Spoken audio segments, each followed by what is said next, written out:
കരുവന്നൂർ കള്ളപ്പണക്കേസിൽ രണ്ടുപേരെ മാപ്പുസാക്ഷികളാക്കി. ബാങ്ക് മുൻ സെക്രട്ടറി സുനിൽകുമാറിനെയും മുൻ മാനേജർ ബിജു കരീമിനെയും ആണ് മാപ്പുസാക്ഷികളാക്കിയത്. സ്വമേധയാ മാപ്പുസാക്ഷികളാകുന്നുവെന്ന് പ്രതികൾ കോടതിയിൽ സത്യവാങ്മൂലം നൽകി.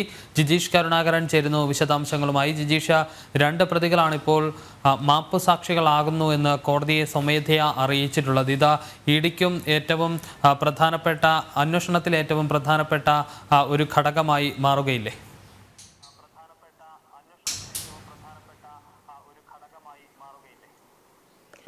വിഷ്ണു, തീർച്ചയായും ഏറ്റവും പ്രധാനപ്പെട്ട ഒരു നീക്കം തന്നെയാണ് ഇപ്പോൾ എൻഫോഴ്സ്മെന്റ് ഡയറക്ടറേറ്റിന്റെ ഭാഗത്തു നിന്ന് കരുവന്നൂർ സഹകരണ ബാങ്ക് തട്ടിപ്പ് കേസുമായി ബന്ധപ്പെട്ട് ഉണ്ടായിരിക്കുന്നത്. നേരത്തെ തന്നെ രണ്ടുപേരെ മാപ്പുസാക്ഷികളാക്കുമെന്ന് വ്യക്തമാക്കിയിരുന്നു. അതുമായി ബന്ധപ്പെട്ട് രഹസ്യമൊഴികളും രേഖപ്പെടുത്തി. ഈ രണ്ടുപേരുടെ പേരുകൾ ഇന്ന് കോടതിയിൽ അവർ സത്യവാങ്മൂലമായി തന്നെ നൽകിയിരിക്കുകയാണ്. ഈ രണ്ട് പ്രതികളും മാപ്പുസാക്ഷികളാകുന്ന പ്രതികൾ തങ്ങൾ സ്വമേധയാണ് ഇത്തരത്തിൽ മുന്നോട്ട് വന്നിട്ടുള്ളതെന്നും യാതൊരു ബാഹ്യ സമ്മർദ്ദങ്ങളും ഉണ്ടായിട്ടല്ല മാപ്പുസാക്ഷികളാകാൻ തയ്യാറായതെന്നും വ്യക്തമാക്കിക്കൊണ്ട് കല്ലൂർ PMLA കോടതിയിൽ ഇന്ന് സത്യവാങ്മൂലം നൽകി. മാത്രമല്ല, ഈ രണ്ട് പേരും ഇന്ന് കോടതിയിൽ 33-34 പ്രതികൾ ഇന്ന് കോടതിയിൽ ഹാജരാവുകയും ചെയ്തു.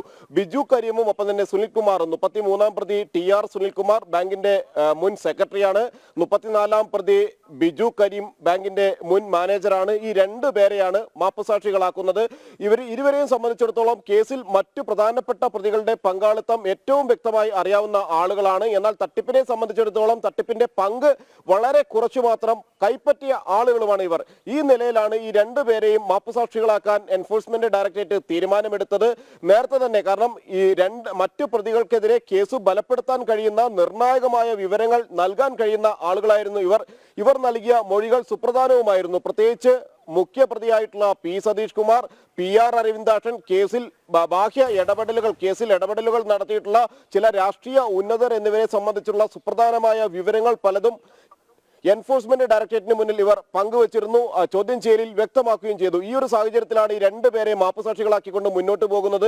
നിലവിൽ നൽകിയിരിക്കുന്ന സത്യവാങ്മൂലം പരിശോധിച്ച ശേഷം കോടതി അന്തിമ തീരുമാനമെടുക്കും. കല്ലൂർ PMLA കോടതിയായിരിക്കും ഇക്കാര്യത്തിൽ അന്തിമമായ ഒരു തീരുമാനത്തിലേക്ക് എത്തുക. ഇവരെ മാപ്പുസാക്ഷികളാക്കണമോ എന്ന കാര്യത്തിൽ തീരുമാനമുണ്ടാകും. എന്നാൽ നേരത്തെ തന്നെ ഈ രണ്ടുപേരുടെയും, ബിജു കരീമിന്റെയും ഒപ്പം തന്നെ സുനിൽ കുമാറിന്റെയും രഹസ്യമൊഴി മജിസ്ട്രേറ്റ് കോടതി വ്യക്തമായി തന്നെ രേഖപ്പെടുത്തിയിരുന്നു. എങ്ങനെയെല്ലാമാണ് തട്ടിപ്പുകൾ നടത്തിയത്, ഓരോ ആളുകളും ഈ കേസിലെ മറ്റു പ്രതികൾ എങ്ങനെയെല്ലാം തട്ടിപ്പിന്റെ ഭാഗവാക്കുകളായി മാറിയിട്ടുണ്ട് തുടങ്ങിയ കാര്യങ്ങൾ വിശദമായി തന്നെ ഈ രഹസ്യമൊഴിയിൽ ഈ രണ്ടുപേരും നൽകുകയും ചെയ്തിട്ടുണ്ട്. സ്വാഭാവികമായും കേസ് വിചാരണ ഘട്ടത്തിലേക്ക് കടക്കുമ്പോൾ ആദ്യഘട്ടത്തിലെ കുറ്റപത്രം സമർപ്പിച്ചു കഴിഞ്ഞു. 55 പ്രതികൾ.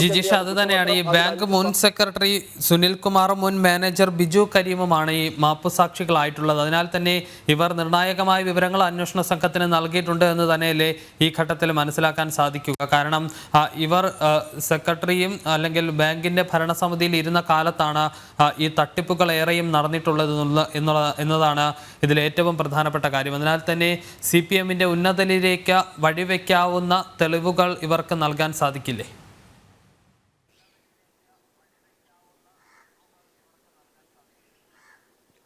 വിഷ്ണു, തീർച്ചയായും CPMലെ ഉന്നത രാഷ്ട്രീയ നേതാക്കൾ എങ്ങനെയെല്ലാമാണ് ഈ ബാങ്കിൽ അനധികൃതമായ ലോണുകൾ അനുവദിപ്പിക്കുന്നതിന് വേണ്ടിയും ബിനാമി ലോണുകൾ നടത്തുന്നതിന് വേണ്ടിയും മതിയായ ഈടുകളില്ലാതെ ലോൺ അനുവദിപ്പിക്കാനും എല്ലാം ഇവർക്ക് സമ്മർദ്ദം ചെലുത്തിയത്. വിഷ്ണു പറഞ്ഞതുപോലെ തന്നെ ഏറ്റവും അധികം തട്ടിപ്പുകൾ നടന്നത് ഈ ബിജു കരീം സെക്രട്ടറിയും ഒപ്പം തന്നെ ബിജു കരീം മാനേജറും ഒപ്പം TR സുനിൽകുമാർ സെക്രട്ടറിയുമായിരുന്ന കാലഘട്ടത്തിലാണ് തട്ടിപ്പ് നടന്നത്.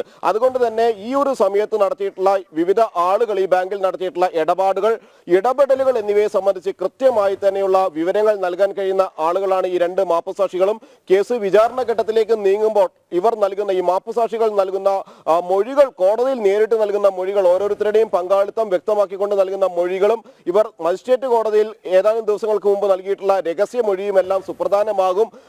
മറ്റു പ്രതികൾക്ക് പരമാവധി ശിക്ഷ വാങ്ങിക്കൊടുക്കാൻ വേണ്ടി, അതായത് കേസിൽ നേരിട്ട് പങ്കാളികളാവുകയും വലിയ തോതിൽ സാമ്പത്തിക തട്ടിപ്പ് നടത്തുകയും കരുവന്നൂർ സഹകരണ ബാങ്ക് തട്ടിപ്പിലൂടെ വലിയ ലാഭം ഉണ്ടാക്കുകയും അതിൽ പണം പങ്കുപറ്റുകയും എല്ലാം ചെയ്ത ആളുകളെ സംബന്ധിച്ചിടത്തോളം അവർക്ക് പരമാവധി ശിക്ഷ വാങ്ങിക്കൊടുക്കാൻ കഴിയുന്ന, മൊഴികൾ നൽകാൻ കഴിയുന്ന, വിവരങ്ങൾ കൈമാറാൻ കഴിയുന്ന ആളുകൾ തന്നെയാണ് ഈ രണ്ട് മാപ്പുസാക്ഷികളും എന്ന് പറയുന്നത്. കാരണം തുടക്കത്തിൽ നിരവധി തവണ ഇവരെ ചോദ്യം ചെയ്തിരുന്നു.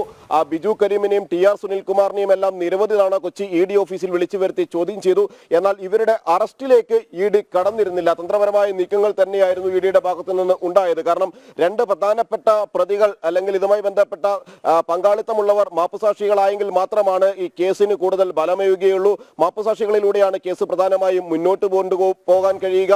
ഇവർ നൽകുന്ന വിവരങ്ങൾ അതിൽ കോടതിയിൽ സുപ്രധാനമാകും എന്നതുകൊണ്ട് തന്നെ ഇവരുടെ അറസ്റ്റ് ഔദ്യോഗികമായി രേഖപ്പെടുത്തിയിരുന്നില്ല. പകരം ഇവർ പ്രതിപട്ടികയിലേക്ക് എത്തി. ഈ പ്രതിപട്ടികയിൽ ഇവർ 33-34 പ്രതികളായി നിലനിൽക്കുകയായിരുന്നു. ഇതിനിടയിലാണ് ഇപ്പോൾ ഇവരെ മാപ്പുസാക്ഷികളാക്കിയിരിക്കുന്നത്. സ്വാഭാവികമായും കോടതി ഇവരെ മാപ്പുസാക്ഷികളാക്കുന്നത് അംഗീകരിക്കുകയാണെങ്കിൽ പ്രതിപട്ടികയിൽ നിന്ന് ഇവർ മാറും. അങ്ങനെയെങ്കിൽ വ്യക്തികളായ പ്രതികളുടെ എണ്ണം 48 മാറും. സ്ഥാപനങ്ങൾ 5 തന്നെ നിലനിൽക്കുകയും ചെയ്യും. ജിജീഷ്, അതോടൊപ്പം ഈ വിഷയത്തിൽ മറ്റൊരു പ്രധാനപ്പെട്ട കാര്യമുള്ളത് ക്രൈംബ്രാഞ്ചിന്റെ ഒരു ഇടപെടലാണ്. PMLA കോടതിയിൽ ക്രൈംബ്രാഞ്ച് അപേക്ഷ നൽകിയിരിക്കുന്നത് ED കണ്ടെത്തിയ രേഖകൾ നൽകണമെന്നുള്ളതാണ്.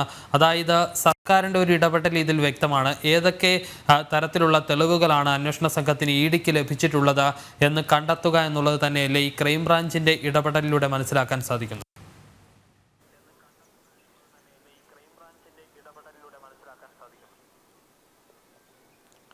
വിഷ്ണു, ക്രൈംബ്രാഞ്ച് നടത്തുന്ന നീക്കങ്ങൾ അന്വേഷണം എങ്ങനെ തടസ്സപ്പെടുത്താം എന്നത് സംബന്ധിച്ച് തന്നെയാണ്. അല്ലെങ്കിൽ എൻഫോഴ്സ്മെന്റ് ഡയറക്ടറേറ്റിന്റെ രേഖകൾ സ്വന്തമാക്കിക്കൊണ്ട് അന്വേഷണത്തിന്റെ അതിവേഗത്തിലുള്ള മുന്നോട്ട് പോക്ക് തടസ്സപ്പെടുത്താൻ തന്നെയാണ് സർക്കാർ തലത്തിൽ ക്രൈംബ്രാഞ്ചിനെ ഉപയോഗിച്ചുകൊണ്ടുള്ള നീക്കം നടത്തുന്നത്. ED ഇവിടെ വ്യക്തമാക്കുന്ന ഒരു കാര്യമെന്ന് പറയുന്നത് നേരത്തെ തന്നെ 1.5 വർഷം മുമ്പ് ഈ അന്വേഷണം ഏറ്റെടുത്ത ക്രൈംബ്രാഞ്ചിനെ സംബന്ധിച്ചിടത്തോളം അതിനുശേഷം അന്വേഷണവുമായി മുന്നോട്ട് പോയിരുന്നില്ല. പിന്നീട് ED പല ഭാഗങ്ങളിൽ റെയ്ഡ് നടത്തുന്നു. കരുവന്നൂർ സഹകരണ ബാങ്കിലും ബാങ്ക് ജീവനക്കാരുടെ വീടുകളിലും ഒപ്പം തന്നെ ബാങ്ക് ഭരണസമിതി അംഗങ്ങളുടെ വീടുകളിലും അടക്കം റെയ്ഡ് നടത്തി നിരവധി നിർണായക രേഖകൾ പിടിച്ചെടുക്കുന്നു. ബാങ്കിൽ നിന്ന് അനധികൃത ലോണുകളുടെ വിവരങ്ങൾ ശേഖരിക്കുന്നു. അതിനുശേഷം ഇതെല്ലാം പിടിച്ചെടുത്തതിന് ശേഷം ക്രൈംബ്രാഞ്ചിനെ സംബന്ധിച്ചിടത്തോളം ഈ രേഖകൾ തങ്ങൾക്ക് വേണം ED പിടിച്ചെടുത്തത് എന്ന് ആവശ്യപ്പെടുന്നു.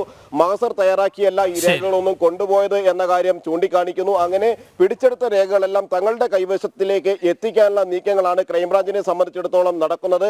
എന്നാൽ ഇതുമായി ബന്ധപ്പെട്ടുകൊണ്ട് ക്രൈംബ്രാഞ്ചിന് അത്തരത്തിൽ ആവശ്യപ്പെടാൻ കഴിയില്ല എന്നാണ് ED ചൂണ്ടിക്കാണിക്കുന്നത്. മാത്രമല്ല തങ്ങൾ പിടിച്ചെടുത്ത നിർണായക രേഖകൾ എന്ന് പറയുന്നത് തങ്ങളുടെ ജിജീഷ് കരുണാകരനാണ് വിശദാംശങ്ങൾ നൽകിയത്.